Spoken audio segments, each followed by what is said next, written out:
नमस्कार दोस्तों। Law of one यानी एक का कानून, या कह लीजिए एक का ज्ञान, या कह लीजिए एक के तरीके। यह उसका 11वां सत्र है जो कि जनवरी 28 1981 को रिकॉर्ड किया गया था। यह दोहराया जाता है कि इस किताब के द्वारा दी गई सभी सूचनाएं और जानकारियां आप जान भी सकते हैं, मान भी सकते हैं, नज़रअंदाज भी कर सकते हैं और सिरे से खारिज भी कर सकते हैं, क्योंकि यह आपकी फ्री विल है जो अनंत रचयिता द्वारा आपको दी गई है। दोस्तों, यह भी दोहराया जाता है कि इस किताब की दी गई सारी चीज़ें फ्री हैं सबके लिए। इसमें दिए गए चित्र, इसमें दिए गए चलचित्र, वह भी सबके लिए फ्री है। यदि कोई इसको निजी स्वार्थ के लिए इस्तेमाल करता है तो वह उसकी व्यक्तिगत जिम्मेदारी है। तो अब हम आगे चलते हैं।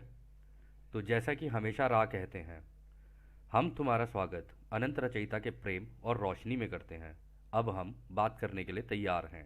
तो पहला सवाल डॉन करते हैं, क्या हम आपका बताया हुआ तरीका जिससे हम आपसे संपर्क स्थापित करते हैं इस किताब में डालें? तो रा कहते हैं, यह इतना महत्वपूर्ण नहीं है क्योंकि यह तो हमने कार्ला द्वारा तुमसे संपर्क स्थापित करने के लिए बनाया था। तो फिर डॉन कहते हैं, आपने पिछली बार बताया था कि मेल्डेक जो कि नष्ट हो गया था वह युद्ध का परिणाम था। तो अगर वह नष्ट नहीं हुआ होता तो क्या वो ग्रह खुद की सेवा वाली सोच के लोगों का होता? और क्या वहाँ के लोग आगे चौथी पांचवी ग्रहवताओं में इसी रास्ते पर चलते? तो रा कहते हैं, वहाँ के लोगों के समाज काफ़ी हद तक तुम्हारे जैसे ही थे क्योंकि उनकी ऊर्जाएं मिली जुली थीं। इसलिए हालांकि पता नहीं, परंतु एक मिक्स टाइप की कटाई होती। कुछ खुद की सेवा वाले के रास्ते पर कटाई पे जाते, कुछ दूसरों की सेवा में, और ज़्यादातर दोबारा तीसरी घनत्वता दोहराते। यह इसलिए होता है क्योंकि ऐसी स्थिति में एक ही वक्त पर कई संभावनाएं रुकती भी हैं और नई पैदा भी होती हैं। यह इसी कारण होता है। तो दोस्तों, इस केस में क्या होता है कि खुद की सेवा वाली सोच के लोग और दूसरों की सेवा वाली सोच के लोग मिले जुले होते हैं हमें। जैसे कि अभी राह ने बताया कि तुम्हारे ग्रह के जैसे ही थे वहाँ के लोग जो मिले जुले थे, मतलब हर किसी की सोच अलग अलग थी। कोई कुछ सोच रहा है, कोई कुछ सोच रहा है, कोई खुद की सेवा के रास्ते पर है, कोई दूसरों की सेवा के रास्ते पर है, और कोई ऐसे हैं जिनको भी पता नहीं है, वो दोबारा अपनी घनत्वता रिपीट करते हैं। तो फिर डॉन कहते हैं, क्या हमारे सूरज के पीछे भी कोई ग्रह है जो परिक्रमा कर रहा हो और हमें दिखता ना हो? तो रा कहते हैं, एक ग्रह है जो कि काफ़ी ठंडा है, परंतु इसे अभी ग्रह नहीं कह सकते क्योंकि यह अभी पहली घनत्वता में ही है। तो दोस्तों, इसको समझने के लिए ना आपको इस चित्र को देखना पड़ेगा। ये इसी तरीके से बनाया गया है। ये जो बीच में है ये हमारा हो गया सूरज, पहला ग्रह हो गया आपका बुध, फिर हो गया आपका शुक्र, और फिर हो गया हमारी धरती, ये रही इधर सीधे हाथ पे। अब जब हमारी धरती घूमती है ना, मान लो ये उन्होंने कहा कि सूरज की दूसरी तरफ, तो हमने सूरज की दूसरी तरफ रख दिया यहाँ पे एक ग्रह और, इसी के ऑर्बिट में एक ग्रह और रख दिया। तो यदि अगर हमारी सूरज तो अपनी जगह पे गोल गोल घूमता है, ये सूरज ऐसे परिक्रमा नहीं करते हैं, सूरज तो अपनी जगह पे घूमेंगे। तो इधर से अगर ये यहाँ घूमी तो ये भी यहाँ से यहाँ घूमेगी, इसीलिए सूरज के पीछे की चीज़ दिखेगी नहीं। यदि ये यहाँ से यहाँ गई तो ये भी यहाँ से यहाँ घूमेगी, इसीलिए दिखेगी नहीं। दोनों एक दूसरे को देख नहीं पाएंगे, परंतु सूरज के पीछे की तरफ है। तो यही बात रा यहाँ पे कहना चाह रहे हैं। तो अगला सवाल डॉन करते हैं, जैसे कि अब हमारा युग खत्म हो रहा है और कटाई नज़दीक है, तो क्या ऐसी स्थिति है कि कोई इस ग्रह से दूसरे चौथी घनत्वता के ग्रह पर जाए जो कि खुद की सेवा वाले का हो? तो रा कहते हैं, हाँ ऐसी संभावनाएं हैं कि ऐसे कुछ लोग कटाई के बाद ऐसे ग्रह पर जाएं, हालांकि ऐसे कम ही हैं। तो डॉन कहते हैं, क्या आप हमें हिटलर के बारे में बता सकते हैं कि उसे क्या हुआ? तो रा कहते हैं, अभी उसकी आत्मा की हीलिंग या इलाज चल रहा है तुम्हारे मिडल एस्ट्रल प्लेन में, जो कि तुम्हारे ग्रह की ऊर्जाओं में है। वह बहुत ही घबराया हुआ था, कह लो भ्रमित हो गया था। हालांकि उसे पता था कि शारीरिक रूप से वह मर चुका है, फिर भी उसकी वह आत्मा का ध्यान से इलाज हो रहा है। तो दोस्तों, इवन हिटलर भी देखो आप कितना क्रूर था, बहुत ज़्यादा क्रूर, उसकी भी आत्मा का इलाज हो रहा है, क्योंकि जब उसने शायद अपने आप को गोली मारी होगी तो हो सकता है कि एकदम से उसको लगा होगा कि ये क्या हो गया अचानक से, अभी तक तो सही, अभी तक तो मैं जीत रहा था, ये अचानक से गोली मार के यहाँ कैसे आ गया अपने आप को। तो अगला सवाल डॉन करते हैं, क्या हमारे इतिहास में कोई ऐसा था जो चौथी घनत्वता के खुद की सेवा वाले ग्रह पर गया हो या कोई जा रहा हो?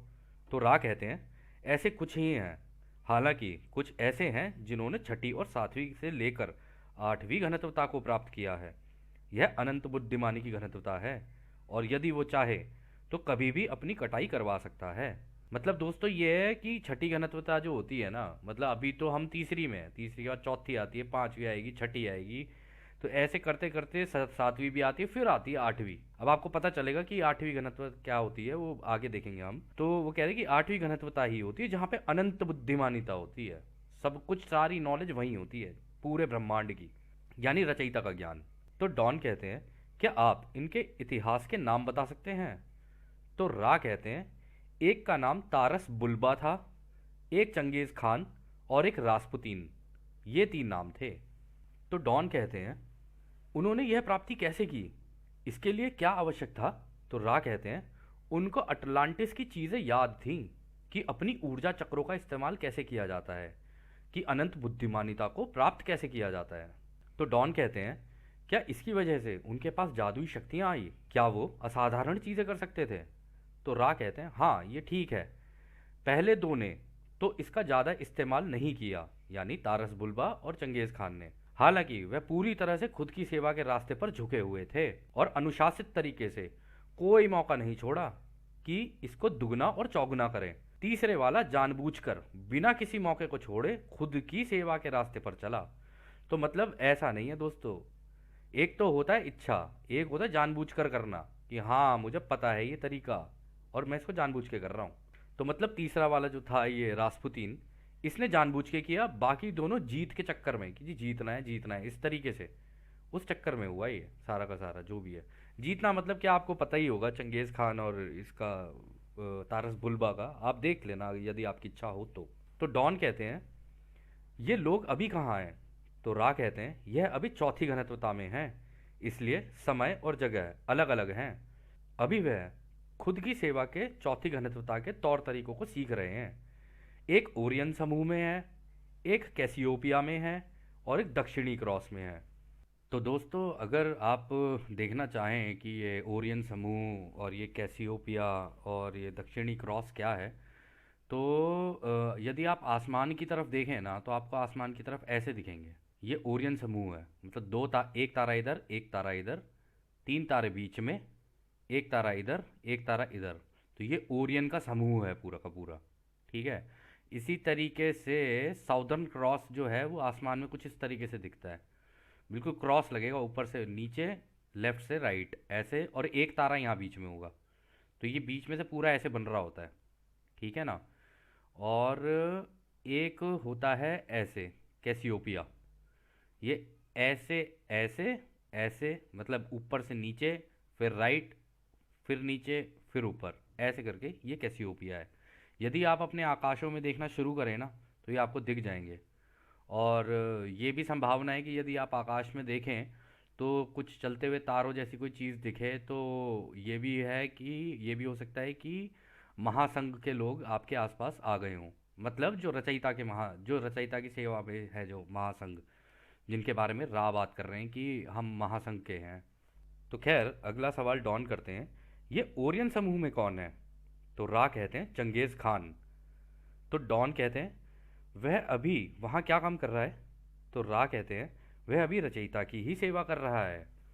तो दोस्तों चाहे नकारात्मक सोच का हो या सकारात्मक सोच का हो, कोई भी व्यक्ति अंत में सेवा तो रचयिता की ही हो रही होती है, क्योंकि ये इसमें बस दो चीज़ों का वो होता है, एक को रचयिता का ज्ञान होता है, दूसरा अज्ञानता में कर रहा होता है, यही दोनों फर्क है। तो डॉन करते हैं अगला सवाल, क्या आप हमें नहीं बता सकते कि वह वास्तविकता में वहाँ क्या कर रहा है? तो रा कहते हैं हम पहले यह बता दें कि सभी इन समस्त ब्रह्मांडों में रचयिता की ही सेवा देते हैं। तो दोस्तों अंत में चाहे हम सेवा लें या दें, कुछ भी करें, एंड में हो रही सेवा, जो सेवा होती है, जो सर्विस होती है ना, वो रचयिता को ही हो रही होती है, मतलब सारा अनुभव रचयिता को ही मिल रहा होता है। ये अनुभव का खेल है, रचयिता अनुभव ले रहे होते हैं, जो अनुभव हम ले रहे होते हैं वही रचयिता ले रहे होते हैं, ये बिल्कुल ऐसा है। तो आगे रा कहते हैं चंगेज खान अभी एक हल्के शरीर के रूप में है और चपड़ासी का काम कर रहा है। उसका काम धर्म योद्धाओं को दिमाग को कब्जा लेने वाली तकनीकियां या कह लो टेक्नोलॉजी बनाने का सामान देने का है। यह एक विमान या जहाज का चपड़ासी है। तो दोस्तों देखो, इतना क्रूर व्यक्ति और बना क्या चौथी गणतवता में जाके चपड़ासी। लेकिन जैसे इन्होंने कहा ना, ये हल्के शरीर के रूप में है। आपने शायद पता नहीं देखी हो, वो फिल्म देखी हो या नहीं देखी हो। एक फिल्म आई थी प्रेडेटर, बहुत पहले आई थी, ठीक है ना। उसके अंदर जो था ना, ये मतलब हल्का शरीर बिल्कुल उस तरीके का होता है, गायब होके। तो इनके पास टेक्नोलॉजी ऐसी होती है, गायब होके भी चल सकते हैं, मतलब हल्के शरीर होते हैं इनके। यहाँ पे बोला गया ना धर्म योद्धाओं, तो ये जो ओरायन ग्रुप है ना, ये ओरायन समूह जो है, ये अपने आप को धर्म योद्धा बोलता है कि जी मैं धर्म योद्धा हूँ। लेकिन ये धर्म योद्धा नहीं है, धर्म के पूरा विरुद्ध काम करते हैं ये। तो रा कहते हैं वह इससे पहले कि एक ग्रह के सभी समाज के समूह एक हो जाएं, या कह लो एक सोच के हो जाएं, उनमें फूट डालकर उस ग्रह को जीतने की कोशिश करते हैं। तो अगला सवाल डॉन करते हैं, कब एक समाज या समूह एक सोच का होता है? तो रा कहते हैं जब एक समाज के सभी लोग निरंतर एक ही दिशा में सत्य की खोज में आगे निकलें, जब सभी गुटों के या समाज के लोगों की दिमाग की जड़ तक एक ही सोच हो जाए, तब इसको सामाजिक सोच कहते हैं। इसका फायदा यह होता है कि सभी पूरे समाज की बेहतरी का सोच रहे होते हैं, बिना किसी भेदभाव के, और सभी एक ही सत्य की खोज पर निकलते हैं, तो सभी को लाभ होता है। तो अगला सवाल डॉन करते हैं, इसका मतलब यह ओरियन समूह के लोग यहाँ हमारे ग्रह के लोगों के दिमागों पर कब्जा पाने आते हैं, वो ये कैसे करते हैं? तो रा कहते हैं उनको भी कुछ भी करने की आज़ादी के कानून का पता है। वो ये देखते हैं कि उन्हें कौन बुला रहा है, तो उनसे संपर्क करते हैं। फिर जो बुलाते हैं वो उनसे उनके तौर तरीके सीख कर और उनकी समझ से जो एक का ज्ञान है उसका मार्गदर्शन पाते हैं, जो कि खुद की सेवा का होता है। फिर वे लोग एलीट बन जाते हैं। फिर वह ऐसी परिस्थितियां बनाते हैं कि उस ग्रह के सारे लोग अपनी खुद की इच्छा से उनके गुलाम बन जाएं। तो अगला सवाल डॉन करते हैं, क्या आप किसी एक ऐसे व्यक्ति का नाम बता सकते हैं जो इन धर्म योद्धाओं को बुलाते हैं? तो रा कहते हैं हम आज़ादी का उल्लंघन नहीं कर सकते हैं। किसी भी तरीके की भविष्य की जानकारी देना उल्लंघन है। इस जानकारी को हम नहीं देंगे। हम आग्रह करेंगे कि तुम चिंतन कर सकते हो, उनको देखकर या जानकर जिनके कर्मों के फलों को देखकर यह लगे कि वह पावर में हैं। इससे तुम जैसा चाहो वैसा निष्कर्ष निकाल सकते हो। हम तुम्हारे ग्रह के खेलों में नहीं पड़ना चाहेंगे। इसका कटाई से कोई लेना देना नहीं है। तो अगला सवाल डॉन करते हैं, तो ये धर्म योद्धा अपने तरीके धरती के लोगों तक कैसे पहुंचाते हैं? तो रा कहते हैं इसके दो मुख्य तरीके हैं। जैसे कि दो मुख्य तरीके हैं दूसरों की सेवा के रास्ते के। ऐसे कुछ लोग हैं तुम्हारे यहाँ जो कि कुछ ऐसे अभ्यास और अनुशासनों का पालन करते हैं जिनसे ऐसी जानकारियां और शक्तियां प्राप्त करते हैं जो कि अनंत बुद्धिमानी के दरवाजे को पार करके ली जा सकती है। तो दोस्तों यहाँ पे ये पता है क्या बोल रहे हैं, तरीके तो दोनों के पास ही हैं। मतलब खुद की सेवा के रास्तों वालों के पास भी और दूसरों की सेवा के रास्तों के पे चलने वालों के पास भी। तो अनंत बुद्धिमानी का मतलब हो गया कि उनको ये पता है कि इसी हवा में से चीज़ें कैसे निकाली जाती हैं और बनाई कैसे जाती हैं। इसको कहते हैं अनंत बुद्धिमानी। तो आगे राह कहते हैं और कुछ दूसरे हैं जिनको कुछ ऐसे शब्दों का इस्तेमाल करना आता है कि ये दरवाज़ा खुलता है और खुद की सेवा के रास्ते का संपर्क बनता है, जिससे शुद्ध तरीके से दूसरों को चालाकी से बिना किसी मुश्किल अभ्यास और दबाव के इनको प्राप्त किया जा सके। तो डॉन कहते हैं किस तरह की जानकारियां ये धर्म योद्धा उन लोगों को देते हैं? तो रा कहते हैं वो एक के ज्ञान को ही देते हैं, परंतु खुद की सेवा के रास्ते पर झुकाव पैदा करने या कह लो पालन के लिए यह जानकारियां तकनीकी टेक्नोलॉजी बनती हैं। फिर जैसे कि महासंघ के भी लोगों ने दी हैं दूसरों की सेवा के लिए। इस समूह द्वारा दी गई टेक्नोलॉजी या कह लो तकनीक अलग अलग रूप से दूसरों पर नियंत्रण और हेरफेर करने के लिए हैं, ताकि खुद की सेवा करवाई जा सके। तो अगला सवाल डॉन पूछते हैं, क्या आप ये कह रहे हैं कि कुछ वैज्ञानिक इस तरह की जानकारी को मस्तिष्क में टेलीपैथी से प्राप्त करते हैं जिससे इस्तेमाल में लाने वाले यंत्र बने? तो रा कहते हैं हाँ, यह ठीक है। हालांकि अच्छे तरीके से तुम इस हिस्से को यह कह सकते हो उन वैज्ञानिकों का झुकाव था तो इसको शांतिपूर्ण तरीके से इस्तेमाल करने का, ताकि विकास हो। परंतु कुछ दूसरे वैज्ञानिक जिनकी सोच खुद की सोच की थी, उन्होंने इसमें विनाश की संभावनाओं को देखा। तो अगला सवाल डॉन करते हैं, क्या इसी तरह हमको न्यूक्लियर ऊर्जा का पता चला? क्या वह दोनों तरीके की थी, सकारात्मक और नकारात्मक? तो रा कहते हैं, हाँ यह ठीक है। जो वैज्ञानिक थे वो दोनों तरह के थे। काफी हद तक वैज्ञानिकों का झुकाव सकारात्मक ही था। जिन वैज्ञानिकों ने इन पहले वाले वैज्ञानिकों के काम को आगे बढ़ाया वो मिले जुले थे, परंतु उनमें से एक बिल्कुल ही नकारात्मक सोच का था। तो डॉन कहते हैं, क्या यह व्यक्ति अभी भी हमारी धरती पर है? तो रा कहते हैं, हाँ यह ठीक कहा। तो डॉन कहते हैं, तो हम अनुमान लगा रहे हैं कि आप उसका नाम नहीं बताएंगे और जानना चाहेंगे कि निकोला टेस्ला को यह जानकारी कहाँ से मिली। तो रा कहते हैं, निकोला को यह जानकारियां महासंघ के द्वारा ही दी गई थी, क्योंकि वह मदद चाहता था, ताकि वह सभी समाज के लोगों की मदद कर सके। पर यह दुर्भाग्य ही है, जैसा बाकी घुमक्कड़ों या कह लो रमते जोगियों की तरह तीसरी घनत्वता के माया जाल में उनके साथ के लोगों ने ही उनके रास्ते में बाधाएं डाल दी, जिसके कारण वह अपने उद्देश्य से ही भटक गया। तो दोस्तों यहाँ पर ये जो बोलते हैं ना कि दुर्भाग्य से ये बाकी जैसे इनको अंग्रेजी में वॉन्डरर बोलते हैं, हिंदी में इसको आप घुमक्कड़, इनको आप घुमक्कड़ कह सकते हो या रमता जोगी कह सकते हो। अगर आपको याद हो शायद रामायण में, या आपने देखा हो बाकी भी जगहों पर, तो बीच में वो आते थे ना, नारायण नारायण करते हुए। तो वो आपने नोटिस किया होगा, मैसेंजर का काम करते हैं, वो मैसेज देने के लिए आते हैं। तो वो यहाँ पे उनकी बात हो रही है कि हम उन्हें भेजते हैं यहाँ पे पैदा होने के लिए। जब वो यहाँ पैदा होते हैं ना, तो हमारा मैसेज देने के लिए आते हैं तुम्हें, ये लो मैसेज है, ये रचयिता का मैसेज है तुम्हारे लिए आगे के लिए। तो इनका काम ये होता है, या वो मदद करने के लिए आते हैं इस धरती के ऊपर कि इस धरती की मदद की जा सके। तो डॉन कहते हैं, टेस्ला का काम किस तरीके से इंसानियत के काम आता और इसके उद्देश्य क्या थे?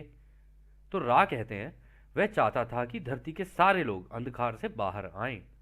वह धरती की ऊर्जाओं का इस्तेमाल करके पूरे ग्रह के लोगों को फ्री में बिजली और ऊर्जा देना चाहता था। तो डॉन कहते हैं, क्या यह अंधकार से आज़ादी एक के कानून के अनुरूप है और इससे होता क्या है? तो रा कहते हैं, इससे दो अनुभव पैदा होते हैं। पहला, एक तो पैसे की ज़रूरत नहीं पड़ेगी ऊर्जा के इस्तेमाल के लिए, और दूसरा यह है कि खाली वक्त में खुद की और एक के ज्ञान की खोज के लिए आज़ादी मिल जाती है। कुछ हैं अभी तुम्हारे ग्रह पर जो सुबह से लेकर शाम तक एक के कानून का आम तरीके से अभ्यास करते हैं। तो डॉन कहते हैं, क्या औद्योगिक क्रांति भी इसी तरह नियोजित थी? तो रा कहते हैं, यह इस सत्र का आखिरी सवाल होगा। हाँ यह ठीक है। यह रमते जोगी कई लहरों में जन्म लेते हैं ताकि ये रोज़मर्रा की ज़िंदगी से थोड़ा खाली समय निकाला जा सके। तो दोस्तों ये आते रहते हैं, ये आते रहते हैं, हम लोगों को लगता है ये ऐसी ही हैं, मतलब जो चीज़ें आसान कर देते हैं दूसरों के लिए, कि भाई हाँ ये लो, इनकी ज़िंदगियाँ थोड़ी आसान हो, इनको थोड़ा वक्त मिले। वक्त मिलेगा तो सोचेगा भी अपने बारे में, और जब अपने बारे में सोचेगा तो तब तो पूछेगा ना सवाल कि भाई मैं हूँ, चलो ठीक है इस धरती पे हूँ, ये पूरी धरती है, ठीक है, अब ये सूरज भी है मेरी आँख के सामने, ये चंद्रमा भी है मेरी आँख के सामने, ये बनाए तो बनाया किसने और बनाया तो बनाया कैसे? तो ये सारी चीज़ें ना जब इंसान सवाल करने लग जाता है ना, तो अपने आप ही उत्सुकता की वजह से ना वो आगे निकलता चला जाता है, चला जाता है। और उसके हाथ लग जाए एक का ज्ञान, फिर तो पूछो ही मत, या कह लो ये एक के कानून की किताब, वो तो और तेजी से आगे निकलता है फिर। तो खैर, आखिरी सवाल डॉन करते हैं, यह एक आखिरी सवाल है और पता नहीं कि छोटा है या बड़ा, तो हम बाद के लिए भी रख सकते हैं। ये ओरियन समूह के धर्म योद्धा ऐसा क्यों करते हैं? आखिर उनका उद्देश्य क्या है? तो रा कहते हैं, नहीं यह लंबा जवाब नहीं है। यदि खुद की सेवा करना दूसरों की सेवा करना है ऐसे देखा जाए, तो उसके लिए तो उनके लिए लगातार ही ऊर्जा की ज़रूरत होती है, ताकि अपने फ़ायदे के लिए दूसरों को छला जाए और शक्तिशाली बना जाए।